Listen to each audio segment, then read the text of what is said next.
வணக்கம். என் பேரு doctor SP Nisha. நான் ஒரு ஹோமியோபதி மருத்துவர். கடந்த 2006லேருந்து ஹோமியோபதி பிராக்டிஸ் பண்றேன். இன்னைக்கு நம்ம என்ன பார்க்க போறோம்னா, நிறைய பேர் மூட்டு வலிக்காக ட்ரீட்மெண்ட் எடுக்கிறாங்க ஹோமியோபதியில. இதுல எந்த மாதிரி கேட்டகரி பீப்புள் எடுக்கிறாங்க, அவங்களுக்கு எவ்வளவு ரிலீஃப் இருக்கு அப்படின்ற ஃபீட்பேக் வீடியோ தான் இது. ஸோ ஆஸ்டியோ ஆர்த்ரைட்டிஸ் அப்படின்னு சொல்லுவோம் இது நம்ம இங்கிலீஷ்ல. இந்த ஆஸ்டியோ ஆர்த்ரைட்டிஸ் இப்போ வர பேஷண்ட்ஸ் முக்கியமா பாத்தீங்கன்னா ஒரு 40 வயசுல இருந்து ஸ்டார்ட் ஆகி ஒரு 70-80 வயசு வரைக்குமே இருக்கிறாங்க. ஸோ இதுல 40 வயசுல ஸ்டார்ட் ஆகிற பீப்புள் எந்த மாதிரி தொந்தரவுகள் இருக்கும் அப்படின்னு பாத்தீங்கன்னா, ஏற்கனவே அப்பா அம்மாவுக்கு ரொம்ப ஸ்ட்ராங்கா மூட்டு வலி இருக்கு, 50 வயசு தொடும் போதே சர்ஜரி பண்ணிருக்காங்க அவங்க மூட்டு வலிக்கு அப்படின்னா அவங்களோட பிள்ளைங்களுக்கு 40 வயசுலயே ஸ்டார்ட் ஆயிடுது. அந்த கைண்ட் ஆஃப் கேட்டகரி பீப்புள் இருக்காங்க. இன்னொரு கேட்டகரி எப்படி இருக்காங்கன்னா, ஒரு 60 வயசு ஸ்டார்ட் ஆகும் போது பாத்தீங்கன்னா அவங்களுக்கு அப்பதான் மூட்டு வலியே ஸ்டார்டே ஆகும்.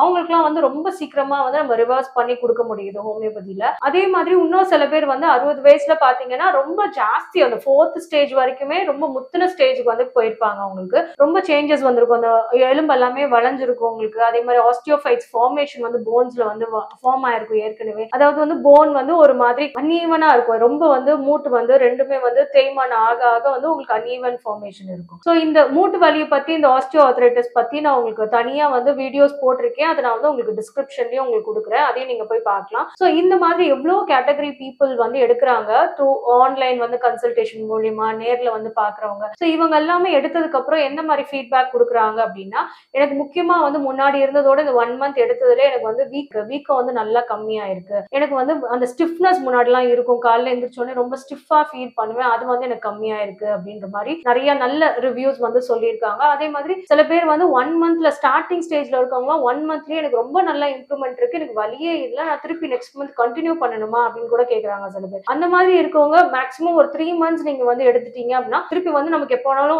ஃபியூச்சர்ல நமக்கு இந்த எலும்பு தேய்மானம் ஸ்டார்ட் ஆகலாம். அதை நம்ம கொஞ்சம் தள்ளி போடலாம். 60 வயசுல சில பெண்களுக்கு முக்கியமா அந்த டைம்ல ஸ்டார்ட் ஆகுற மாதிரி இருக்காங்க. ஏன்னா அவ்வளவு நாள் அவங்க ஹெல்த் நல்லா மெயின்டைன் பண்ணிருக்கனால 60 இயர்ஸ்ல தான் ஃபர்ஸ்ட் ஸ்டேஜ்லயே இருப்பாங்க. ஸோ அவங்களுக்கு எல்லாம் ரொம்ப நல்லா ட்ரீட்மெண்ட் கொடுக்க முடியுது. சில பேர் செகண்ட் ஸ்டேஜ், தேர்ட் ஸ்டேஜ்ல எல்லாம் வர்றவங்க நிறைய ஒர்க்கிங் விமனே இருக்காங்க, ஒர்க்கிங் மென்னே இருக்காங்க. அவங்க எல்லாம் என்ன சொல்றாங்கன்னா, என்னால முட்டியை மடக்கி ஏதாவது ஒரு பஸ்லயோ ஆட்டோலயோ ஏற முடியாது. இப்ப உங்க மெடிசன் சாப்பிட்டதுக்கு அப்புறம் என்னால அப்பப்போ தொடர்ச்சியா இருக்க வலி எனக்கு விட்டு விட்டு இருக்கு. தொடர்ச்சியா முன்னாடிலாம் வலி இருந்துட்டே இருக்கும், இப்ப அந்த அளவுக்கு இல்ல அப்படின்ற மாதிரி நெக்ஸ்ட் மந்த்லயே ரிவ்யூ சொல்லியிருக்காங்க. அவங்களுக்கு எல்லாம் தொடர்ச்சியா அவங்க மெடிசன் சாப்பிட சாப்பிட நல்லா கம்மியா இருக்கு தொந்தரவுகள். சில பேர் ரொம்ப 4th ஸ்டேஜ் சர்ஜிக்கல் ஸ்டேஜ் அந்த அளவுக்கு போனதுக்கு அப்புறம் டாக்டர்ஸே இது சர்ஜிக்கல் ஸ்டேஜ்ங்க அப்படின்னு சொன்னதுக்கு அப்புறமும் சில பேர் ஹோமியோபதிக்கு வர்றாங்க. இதுல ஒரு 60% ஆஃப் த பீப்புளுக்கு நல்ல ரிலீஃப் கொடுக்க முடியுது நம்மளால ஹோமியோபதி மெடிசன்ஸ் மூலியமா. ஆனா ஒரு சில பேருக்கு இதுல நமக்கு ரிலீஃப் கொடுக்க முடியல. ஏன்னா அவங்க ரொம்ப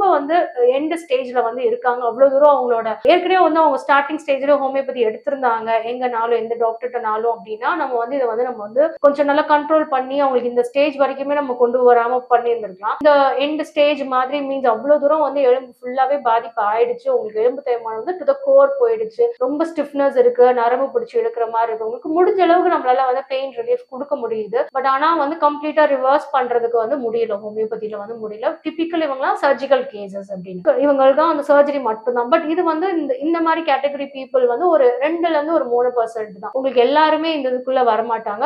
மத்தவங்க எல்லாத்துக்குமே சான்சஸ் நிறைய இருக்கு. இது நேச்சுரலா ஹோமியோபதி மெடிசன்ஸ் மூலியமா ரிவர்ஸ் பண்றது. இதை பத்தி நான் எல்லா வீடியோஸும் இந்த ஸ்வெல்லிங் பத்தியோ எலும்பு சம்பந்தமான நிறைய வீடியோஸ் நான் உங்களுக்கு போட்டிருக்கேன். அந்த வீடியோஸ் எல்லாமே உங்களுக்கு நான் உங்களுக்கு டிஸ்கிரிப்ஷன்ல கொடுக்குறேன். அதே மாதிரி நிறைய பேர் கேட்கறாங்க, இது இன்டர்னலா தானே நம்ம சாப்பிட்றோம், எக்ஸ்டர்னலா அப்ளை பண்றதுக்கு ஏதாவது ஒரு ஆயில் அந்த மாதிரி சஜஸ்ட் பண்ணுங்க நிறைய பேர் கேட்கறாங்க. ஸோ அதுக்கு பார்த்தோம் அப்படின்னா இப்போ நிறைய பேர் வெளியில தைலம் நிறைய தடவுறாங்க. அதே மாதிரி உங்களுக்கு பெயின் ரிலீஃப் அந்த ஜெல் மாதிரி கிடைக்குது, ரோலான்ஸ் மாதிரி கிடைக்குது, இது எல்லாமே அப்ளை பண்றாங்க. இதெல்லாம் அப்ளை பண்ணும்போது என்ன ஆகும்னா கொஞ்ச நேரத்துக்கு நமக்கு வலி டாலரேட் பண்ற மாதிரி அந்த 24 மணி நேரமும் நமக்கு வலி இல்லாம கொஞ்ச நேரம் மாதிரி இதனால ஒரு 6 மணி நேரமோ ஒரு 7 மணி நேரமோ நமக்கு அந்த பெயின் ரிலீஃப் கிடைக்குது. பட் ஆனா இது நமக்கு பாலியேட்டிவ் தான். பாலியேட்டிவ்னா அப்போதைக்கு தான் நமக்கு சரியாற மாதிரி இருக்கும். பட் ஆனா ரொம்ப நாளா நமக்கு இந்த ப்ராப்ளம் இருக்கு அப்படின்னா உள்ள மருந்து சாப்பிட்டாதான், இது ஸ்ட்ரென்தனிங் பண்றதுக்கு மருந்து சாப்பிட்டாதான் இது நமக்கு சரியாகும். இந்த மூட்டு வலி பொறுத்த வரைக்கும் என்னதான் நீங்க வெளியில தடவுனீங்கனாலும் அந்த வலி நமக்கு கேட்கிற மாதிரி இருக்குமே தவிர உள்ள நமக்கு அந்த டிசீஸோட ப்ராக்ரஸ் சொல்லுவோம். அந்த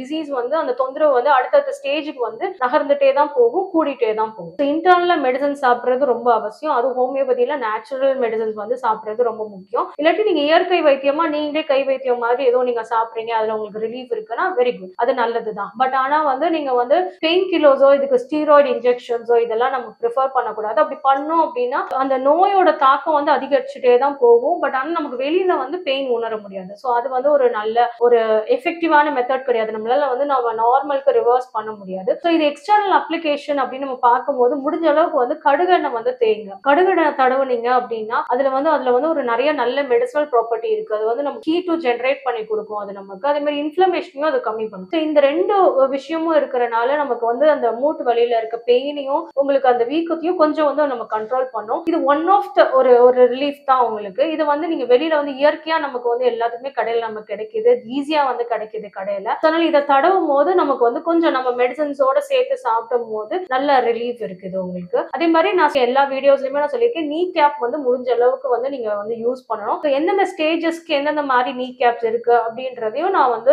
என்கிட்ட வர பேஷண்ட்ஸ்க்கு வந்து நான் வந்து அட்வைஸ் பண்ணுவேன். ஸோ அந்த மாதிரி உங்களுக்கு ஏதோ தொந்தரவு இருந்ததுன்னா நீங்க வந்து ஹோமியோபதி எடுத்து நீங்க இதுல இருந்து முழுமையா வந்து நீங்க வெளியே வரலாம், நிறைய சான்சஸ் இருக்கு. அதே மாதிரி மஸ்டர்ட் ஆயில்ன்ற இந்த கடுகு எண்ணெயும் நீங்க வந்து தடவிக்கலாம் உங்களுக்கு ரிலீஃப்காக. ஸோ இது ரிலேட்டடா உங்களுக்கு மூட்டு வலி ரிலேட்டடா எதுவும் வந்து உங்களுக்கு தொந்தரவு இருக்கு, இல்லாட்டி ஏதோ டிப்ஸ் வேணும் அப்படின்னா நீங்க இந்த கமெண்ட் செக்ஷன்ல கேட்கலாம். நான் வந்து உங்களுக்கு ரிப்ளை பண்றேன். நன்றி, வணக்கம்.